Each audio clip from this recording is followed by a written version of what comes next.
جیسے ہی تیسرا دن آتا ہے تمہاری قبر کی زندگی کا، جب 3 دن گزرتے ہیں تمہاری ناک کے ذریعے سے پیٹ کی چیزیں باہر آنے لگتی ہیں، ناک اور منہ سے نکلنے لگتی ہیں، اور 40 دن تو بہت دور کی بات ہے۔ جسموں کا خیال کرتے ہو؟ میں تمہیں بتاتا ہوں اس جسم کی حیثیت کیا ہے۔ یہ جو چمڑی ہے اس کی حیثیت کیا ہے، یہ جو گوشت پوست ہمارے جسموں پر ہے اس کی حیثیت کیا ہے پتہ ہے تمہیں؟ اس کو سجانے کے لیے عورتیں 2-2 گھنٹہ شیشے کے پاس کھڑے ہو کر میک اپ کرتی رہیں۔ اب عورتوں کی طرف سے یہ میک اپ، لالی پاؤڈر اور کنگھیاں بالوں کو سجاتے رہے، اور تم اپنی باڈی کو بناتے رہے جیم میں جا جا کر کے۔ اب اس جسم کی حیثیت سنو، جس دن روح نکلی تمہارے جسم سے اور جب جنازہ لے جایا گیا، قبر میں تمہارے سب سے عزیز لوگ رکھ کر کے آتے ہیں، تختیاں قبر کی بند کر کے آتے ہیں، اتنی چھوٹی قبر کہ کروٹ لینے کی بھی جگہ نہیں ہوتی، ہاتھ پھیلانے کی بھی جگہ نہیں ہوتی۔ آج اپنے پلنگ پر سو کر کے دیکھو، کسی کا ہاتھ ٹچ ہو رہا ہے تو نیند نہیں آتی، لیکن قبر میں اتنی تاریک جگہ پر، چھوٹی سی جگہ پر، تنگ جگہ پر چھوڑ دیا جاتا ہے کہ مردہ کروٹ بھی نہیں لے پاتا، پھر پلس اس کو اوپر سے نیچے سے پیٹ سے باندھ کر کے رکھ دیا جاتا ہے۔ تمہیں پتا ہے اب حکماں نے جو لکھا ہے وہ سنو بزرگوں نے، جیسے ہی تیسرا دن آتا ہے تمہاری قبر کی زندگی کا، جب 3 دن گزرتے ہیں تمہاری ناک کے ذریعے سے پیٹ کی چیزیں باہر آنے لگتی ہیں، منہ کے ذریعے سے آنتڑیاں یا جو بھی اندر کا لیکویڈ ہے سب باہر آتا ہے۔ 5ویں دن کان کے اندر سے بھیجا نکلنے لگ جاتا ہے۔ یہ جو بھیجا سر کے اندر ہے وہ ختم ہو کر کے سڑ کر کے پیپ کی شکل میں کانوں سے باہر آنے لگ جاتا ہے۔ ناک اور منہ سے پیٹ کی چیزیں، کلیجہ، خون بن جاتا ہے، دیگر چیزیں سب کان اور ناک اور منہ سے نکلنے لگتی ہیں، اور 40 دن تو بہت دور کی بات ہے، 8ویں دن اس کا پیٹ پھٹ جاتا ہے، پیٹ پھولتے پھولتے پھٹ جاتا ہے، اور جیسی پیٹ پھٹتا ہے قبر میں کیڑے پیدا کیے جاتے ہیں۔ تم 1000 کوشش کر لو لیکن وہ کیڑے اسی کے لیے پیدا ہی کیے جاتے ہیں، ان کی غذا ہے۔ وہ ناک سے نکلا ہوا گودا، منہ سے نکلا ہوا گودا کھانے کے لیے کیڑے جمع ہو جاتے ہیں، پورے جسم پر طاری ہو جاتے ہیں۔ پیٹ جب پھٹ جاتا ہے تو اتنی شدید تعفن والی بو آتی ہے کہ قبریں بند ہوتی ہیں، ورنہ کئی لوگ صرف بو سے بیمار ہو جاتے ہیں، کئی لوگ۔ اور یہی ہمارے جسم کی حیثیت ہے، یہی ہمارے جسم کی حقیقت ہے۔ اور چند دن گزر جاتے ہیں کہ اس کی آنکھوں کی پتلیاں لٹک کر کے باہر نکلتی ہیں، اس کی آنکھوں کی پتلیاں باہر آ جاتی ہیں اور گڑے پڑ جاتے ہیں۔ اب جو جسم کے اوپر موجود گوشت ہے اس کو چونٹیاں، مکوڑے اور کیڑے کھانے لگ جاتے ہیں، کھاتے کھاتے 2-3 مہینے کے اندر اس کو صرف اور صرف ڈھانچے کی شکل چھوڑ دی جاتی ہے، ہڈیاں باقی رکھی جاتی ہیں۔ جن بالوں میں تم کنگھیاں کرتے ہیں ان بالوں کی جڑوں میں پیپ پیدا کیا جاتا ہے، ہر بال کی جڑ پیپ بہاتی ہے۔ اور جن چہروں پر تم پاؤڈر لالی لگا کر کے اس کو سجایا کرتے آئینے میں کھڑے ہو کر، ان چہروں پر اللہ تبارک و تعالیٰ ایسی جھریاں پیدا کرتا ہے۔ یہ تو عام لوگوں کی بات، اور اگر گنہگار ہیں تو ان کے چہروں پر بچھو چھوڑ دیے جاتے ہیں، بچھو چھوڑ دیے جاتے ہیں۔ کئی لوگوں کی قبروں پر سانپ ان کی ناک کو ڈستے رہتے ہیں اور ان کا گودا پیتے رہتے ہیں۔ سانپوں کا عذاب، بچھوؤں کا عذاب، یا قبر کے عذاب کے ساتھ یہ جسم گلا دیا جاتا ہے، ہڈیوں کے سوا کچھ نہیں باقی رہتا۔ تم کیا سمجھتے ہو مرنے کے بعد احساس نہیں ہوگا؟ مرنے کے بعد ہر درد کا احساس دگنا کر دیا جائے گا۔ آج زندگی میں جتنا تمہیں چونٹی کاٹنے سے درد ہوتا ہے، مرنے کے بعد یہ درد 10 گنا زیادہ بڑھ جائے گا، تمہیں اور درد ہوگا، اور درد ہوگا۔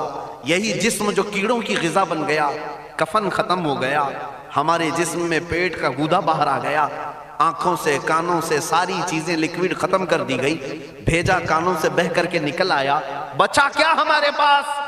جس جسم کو ہم سجاتے رہے، سنوارتے رہے، اس پر ہزاروں پیسے بہاتے رہے، یہ جسم 40 دن کے اندر کیڑوں کی غذا بن گیا، سب ختم ہو گیا۔ میرے عزیزو، ہر انسان کے جسم کے ساتھ قبر یہی کرتی ہے، قبر دباتی الگ ہے، کیڑوں کا عذاب الگ ہے، بچھوؤں کا عذاب الگ ہے، لیکن یہ سب کے لیے احکام نہیں۔ کچھ وہ بھی جنازے ہیں جب یہاں سے جاتے ہیں تو ہزاروں کی آنکھوں میں آنسو چھوڑ کر جاتے ہیں، ہزاروں کی دلوں کی دھڑکن بن کر کے جاتے ہیں۔ ان کے جنازے جب جاتے ہیں تو اللہ کے ملائکہ بھی، فرشتے بھی ان کے جنازے کو اٹھانے کے لیے زمین پر آتے ہیں۔ یہ کون لوگ ہیں؟ جو اپنے سینوں میں عشق مصطفیٰ کی شمع روشن کیے ہوئے تھے.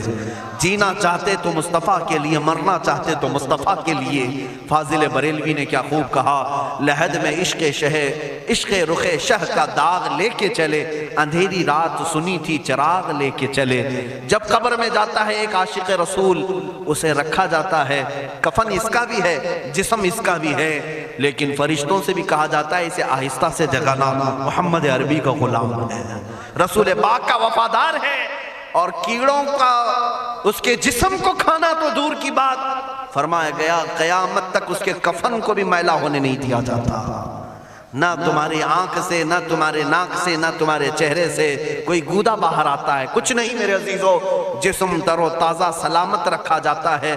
1000 سال کیا 10,000 سال گزر جائیں، حوادث زمانہ بھی آئیں، لیکن اس کی قبر میں اس کا جسم سلامت رکھا جاتا ہے. اب تمہارے ہاتھ میں فیصلہ ہے کون سا جسم بنانا چاہتے ہو، وہ جو کیڑوں کی غذا بن جائے، یا وہ جس پر فرشتے بھی اتر کر سلام بھیجیں.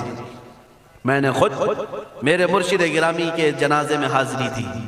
حضور تاج الشریعہ بدر الطریقہ رحمت اللہ تعالی علیہ، جس مرد قلندر نے اپنی پوری زندگی عشق مصطفیٰ میں گزاری ہے. آج تم نعرے لگاتے ہو تاج الشریعہ تاج الشریعہ، ان کے شب و روز دیکھے تھے کبھی؟ ان کی صبح اور شامیں دیکھی تھی کبھی؟ بہت پیر ہوں گے جو باہر پیر ہوں گے، اندر پیر ہوں گے، لیکن تاج الشریعہ کو میں نے اندر بھی دیکھا ہے، باہر بھی دیکھا ہے. آنکھیں بند بھی ہوتی، آنکھوں سے اگر کوئی چیز نظر بھی نہیں آ رہی ہوتی، تب بھی اتنا خیال ہوتا کہ کہیں سطر تو نہ کھل گیا ہو، کہیں پائجامہ اوپر تو نہیں ہو گیا ہو. سونے کے حالت کی بات کر رہا ہوں، کوئی نہ ہو تب بھی یہ خیال باقی رہتا. کون سا ایسا دن گزرتا جب وہ دلائل الخیرات نہیں پڑھ رہے ہوتے، قصیدہ بردہ شریف نہ پڑھ رہے ہوتے. ہزاروں سفر کی مصروفیات کے باوجود حضور پاک کی محبت کے نغمات میں کوئی کمی نہیں آئی. لیکن میں آج آپ کو ایک بات بتا دوں، جب انتقال ہوا وہ جمعہ کی شام تھی، اور ہمارے مردوں کو 6 گھنٹے 10 گھنٹے میں ہم کو قبرستان سپرد کرنا پڑتا. 12 گھنٹے رکھ دیں تب بھی فریج منگوانا پڑ جاتا ہے، اس کے بعد قبرستان کے حوالے کر دیں. میرے مرشد گرامی کے انتقال کے بعد 48 گھنٹے رکھے گئے تھے، 48 گھنٹے رکھے گئے، اور اس کے بعد جنازہ پاک کو غسل دے کر لایا گیا. یہ فقیر قادری جنازے کی گاڑی میں شریک رہا، حضرت کے قدم پکڑ کر کے میں قبر تک رہا. میں آپ کو صرف اس لیے یہ بات عرض کر رہا ہوں کہ جب گاڑی جنازے کی چلتی تھی، میں نے زندگی میں بھی حضرت کے ہاتھ پکڑ کر کے ادھر ادھر چلائے. حضرت کے ساتھ جب جانا ہوتا تو بازوؤں کو ہم تھامے ہوتے، ہم کیا چلاتے، ہمیں وہ خود چلا رہے ہوتے، لیکن یہ ہم برکت کے لیے پکڑے ہوتے. جو نرم و ملائم جسم تھا، میں نے وفات کے بعد جنازے میں کھڑا ہو کر کے دیکھا، قدموں کو پکڑ کر نہ نرمی میں کمی آئی، نہ ملائم ہونے میں کوئی کمی تھی. اور جب گاڑی آگے چلتی تھی،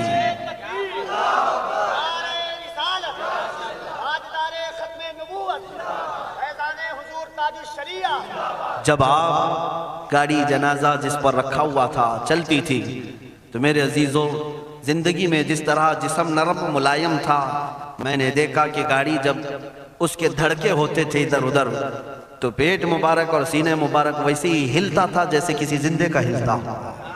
ہاتھ پر انگلی رکھے تو خون سرک جائے اور پھر اپنی جگہ پر آ جائے. یہ کوئی مبالغے کی بات نہیں کر رہا ہوں، یہ آنکھوں سے دیکھی ہوئی چیز ہے. اور قبر انور میں رکھنے کے بعد جب ان کے صاحبزادے اور داماد نکل کر کے آئے، تو تھوڑی دیر کے بعد ہم نے دیکھا کہ چہرہ خود بخود قبلے کی طرف تھا. ہم اپنے مردوں کو رکھواتے ہیں، لیکن اس عاشق رسول نے اپنا چہرہ پہلے سے قبلے کی طرف کر لیا. یہ کرامات کہیں یا زندگی کی حقیقت کہیں، حقیقی بات تو یہ ہے جو مصطفیٰ کی یاد میں جاتا ہے.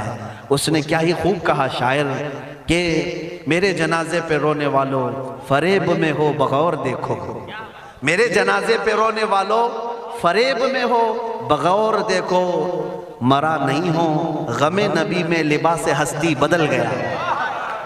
ہاں، مرا نہیں ہوں غم نبی میں لباس ہستی بدل گیا ہوں. ان عاشقوں کا حال یہی ہوتا ہے کہ یہ مر بھی جاتے ہیں، انتقال کر بھی جاتے ہیں، تو بس لباس بدلتا ہے، لیکن زندگی پہلے سے اور بلند ہوتی ہے. عزیزان گرامی تمہیں اسی بات پر میں لانا چاہتا ہوں، کون سی زندگی گزارنا چاہو گے؟ کون سی زندگی؟ یا عیاشوں کی، یا نچنیوں کی، یا مجرا کرنے والوں کی، ان ظالموں کی جو جہنم کی طرف تمہیں لے جانے کے لیے تیار بیٹھے ہیں؟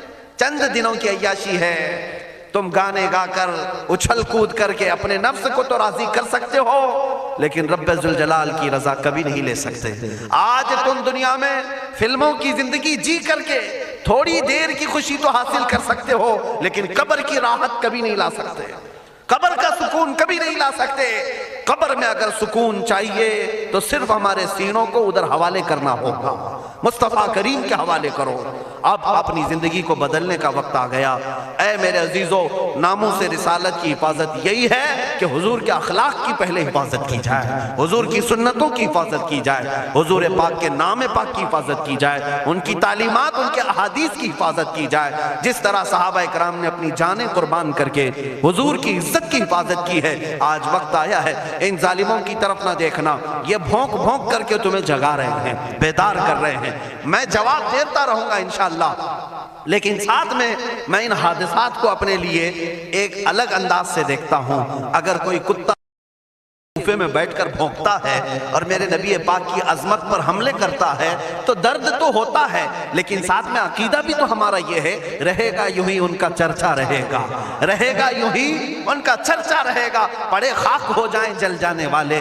یا رسول اللہ تو گھٹائے سے کسی کے نہ گھٹا ہے نہ گھٹے گا، جب بڑھائے تجھے اللہ تعالیٰ تیرا، مٹ گئے مٹتے ہیں مٹ جائیں گے آدھا تیرے، نہ مٹا ہے نہ مٹے گا کبھی چرچا تیرا۔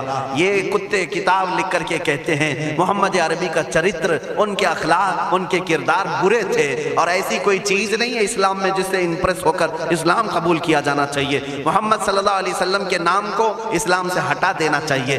ان ظالموں کو میں جواب دینا چاہتا ہوں، اے مسلمانوں، یہ تمہیں جگانے کے لیے آ رہے ہیں، یہ تمہیں بیدار کرنا چاہ رہے ہیں۔ اب اٹھو اور یہ بتاؤ تم کہاں کہاں سے میرے نبی کو مٹاؤ گے، کہاں کہاں سے؟ ارے ہمارے گھروں میں بچوں کی ولادت بھی ہوتی ہے، کان میں اگر ہم اللہ کا نام لیتے ہیں تو ساتھ میں محمد کا بھی نام ہے۔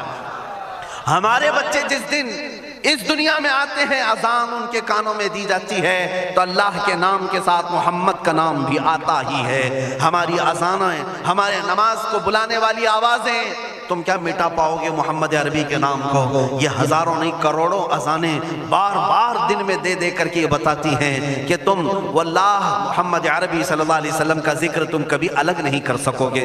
ذکر خدا جو ان سے جدا چاہو نجدی ہو، واللہ ذکر حق نہیں کنجی سقر کی ہے۔ حضور پاک کا نام کہاں سے ہٹاؤ گے؟ اذانوں سے ہٹاؤ گے، اقامت سے ہٹاؤ گے، نمازوں سے ہٹاؤ گے؟ بلکہ اقبال نے کیا ہی خوب کہا تھا، دشت میں دامن کوہسار میں میدان میں ہے۔ کہاں ہے یہ نام؟